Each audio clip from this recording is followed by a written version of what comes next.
नमस्कार दोस्तों, AR व्रत कथा में आप सभी का बहुत बहुत हार्दिक स्वागत, हार्दिक अभिनंदन है।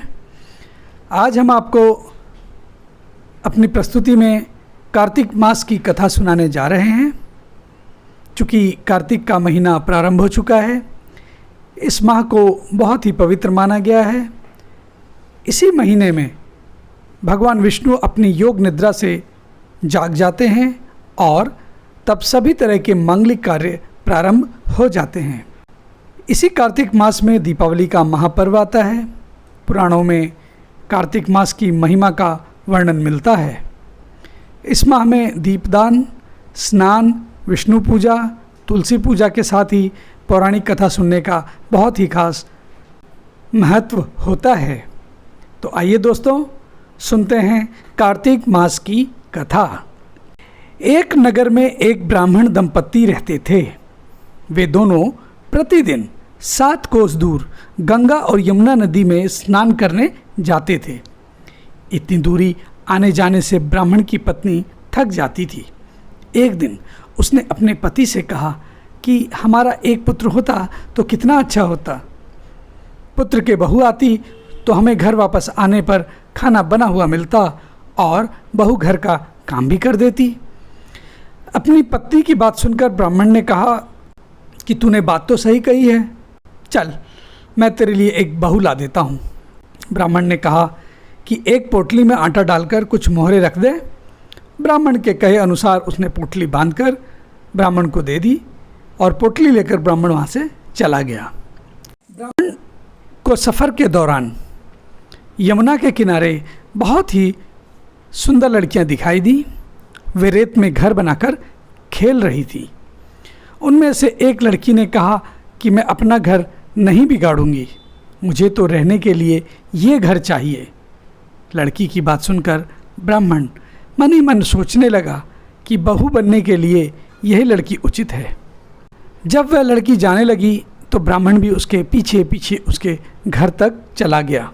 वहाँ जाकर ब्राह्मण ने उस लड़की से कहा, बेटी, कार्तिक मास चल रहा है, इसलिए मैं किसी के घर का खाना नहीं खाता।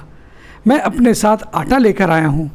तुम अपनी माता से पूछो कि क्या वह मेरे लिए आटा छानकर 4 रोटियाँ बना देंगी। यदि वह मेरा आटा छानकर रोटी बनाएंगी तो ही मैं रोटी खा लूँगा। लड़की ने जाकर अपनी माँ को ये सारी बातें बताईं। माँ ने कहा, उचित है, जाकर ब्राह्मण देव से कह दो कि वे अपना आटा दे दें, मैं रोटी बना दूँगी।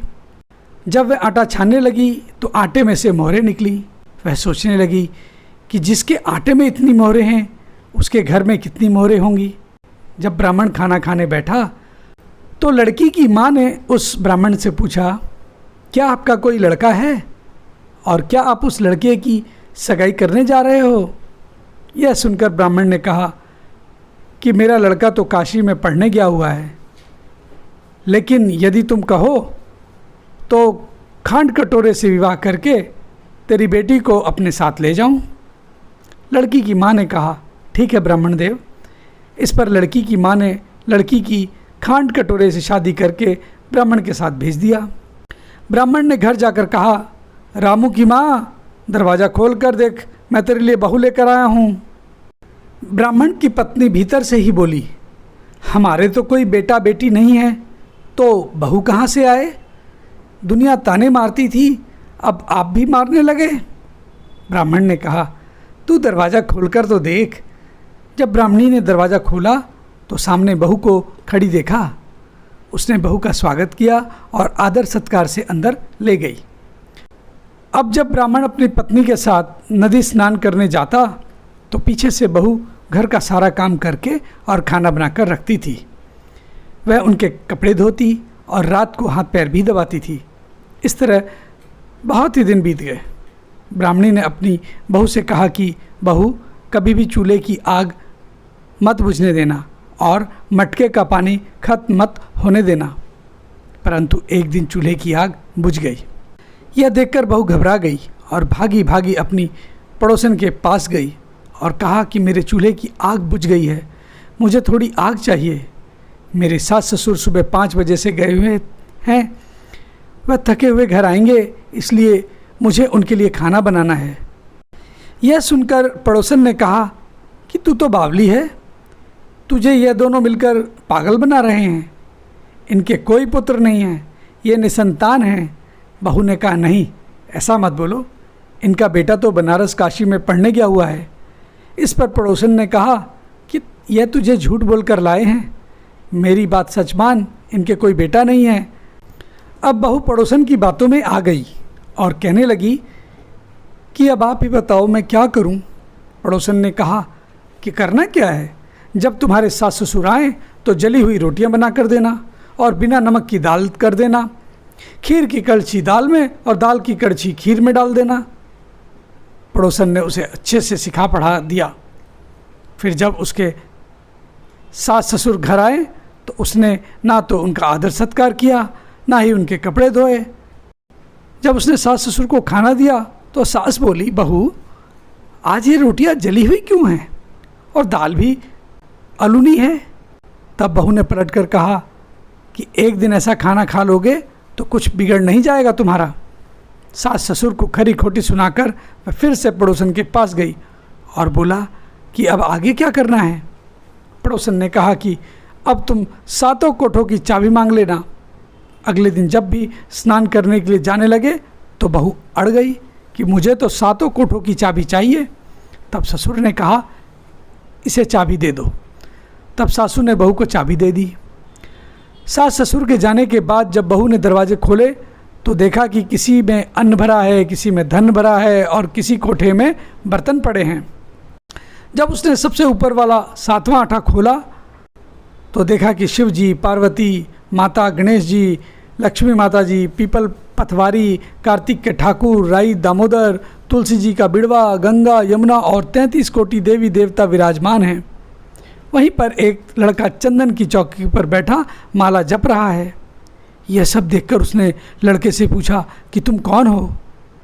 तब लड़का बोला कि मैं तेरा पति हूँ, अभी दरवाज़ा बंद कर दे, जब मेरे माता पिता आएंगे तब दरवाज़ा खोलना। यह सब देखकर बहू बहुत खुश हुई और 16 श्रृंगार कर सुंदर वस्त्र पहनकर अपने सास ससुर का इंतज़ार करने लगी। उसने अपने सास ससुर के लिए अच्छे अच्छे पकवान बनाए। जब उसके सास ससुर घर पर आए तो उसने उनका बहुत आदर सत्कार किया और प्रेम पूर्वक खाना खिलाया। साथ ही साथ हाथ पैर भी दबाने लगी। पैर दबाते दबाते बहू ने कहा कि माँ, आप इतनी दूर गंगा जमुना स्नान करने के लिए जाती हो तो आप थक जाती हो, इसलिए आप घर पर ही स्नान क्यों नहीं करती हो। यह सुनकर सास कहने लगी कि बेटी, गंगा यमुना घर पर तो नहीं बहती। तब उसने कहा हाँ माता जी, बहती है, चलो मैं आपको दिखाती हूँ। जब बहू ने 7वां कोठा खोलकर दिखाया तो उसमें शिव जी, पार्वती जी, गणेश जी, लक्ष्मी जी, पीपल पथवारी, कार्तिक के ठाकुर, राई दामोदर, तुलसी जी का बिड़वा, गंगा यमुना बह रही थी और 33 कोटि देवी देवता वहाँ विराजमान हैं। वही चौकी पर बैठा एक लड़का माला जप रहा है। माँ ने उसे देखकर कहा कि बेटा तू कौन है। लड़का बोला, माँ मैं तुम्हारा बेटा हूँ। तब ब्राह्मणी ने पूछा कि तू कहाँ से आया है। लड़के ने जवाब दिया, मुझे कार्तिकेय ने भेजा है। माँ ने कहा, बेटा यह संसार कैसे मानेगा कि तू मेरा बेटा है। माँ ने कुछ विद्वान पंडितों से मदद मांगी। पंडितों ने कहा इस पार बहू बेटा खड़े हो जाएं और उस पार माँ खड़ी हो जाए। माँ ने चमड़े की अंगियाँ पहनी हो और छाती में से दूध की धार निकलकर बेटे की दाढ़ी मूंछ भीगे और पवन पानी से गठजोड़ा बंधे, तब मानेंगे कि यह इस माँ का ही बेटा है। उसने ऐसा ही किया।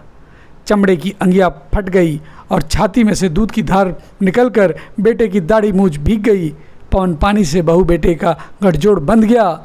यह सब देखकर ब्राह्मण और उसकी पत्नी की खुशी का ठिकाना न रहा। तो यह थी कार्तिक मास की कथा। हे कार्तिक के ठाकुर, जैसे ब्राह्मण और ब्राह्मणी को बहू बेटा दिया वैसे सबको देना। कार्तिक मास की कथा कहने और सुनने और हुंकारा भरने वालों पर सब पर भगवान की कृपा बनी रहे। धन्यवाद।